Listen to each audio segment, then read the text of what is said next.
5:17 p.m. on this Friday, and there are some isolated showers showing up on radar right now, mainly in Lamar County, but there's also a little bit building down toward the southeast.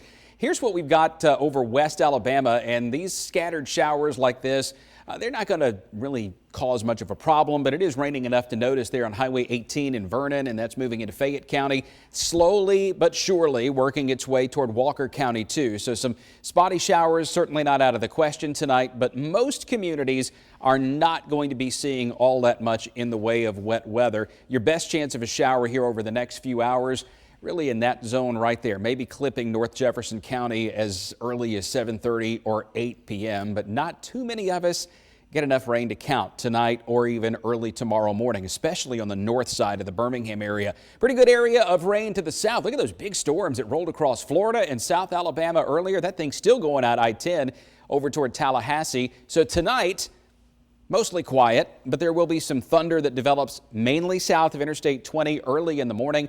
We're around 61 to start the day tomorrow, so it's really not all that different than it is right now, just a few degrees lower.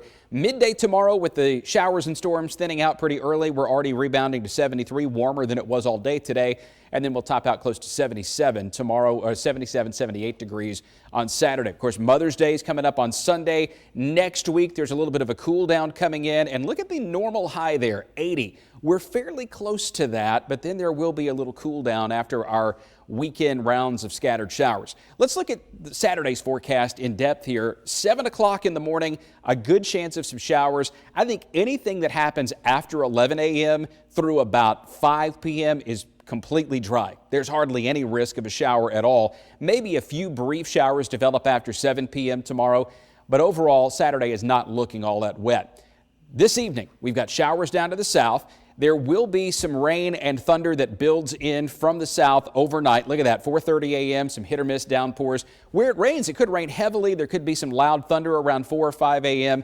That moves down to the south, and then you get some fairly active thunderstorms down south of Montgomery tomorrow. But then we start looking toward the northwest, and you see this disturbance coming in from Arkansas and Oklahoma.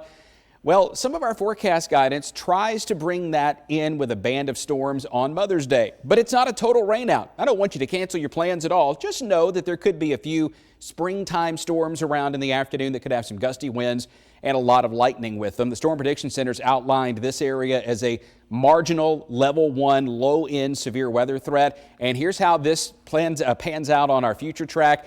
That is probably a little overdone, and it may be too far north, but I wanted to show it to you. This is what I would think is the worst case scenario, a whole line of thunderstorms coming through between mid-afternoon and the late part of the evening on Sunday. But once that's out of here, we only see a few scattered showers through early Monday morning. Total rainfall, less to the north, much less to the north, much greater down to the south. And then beyond this, it will get a lot cooler. Highs will be in the 70s on Monday and Tuesday. We're back in the sunshine, but those mornings look a little chilly, especially Tuesday and Wednesday.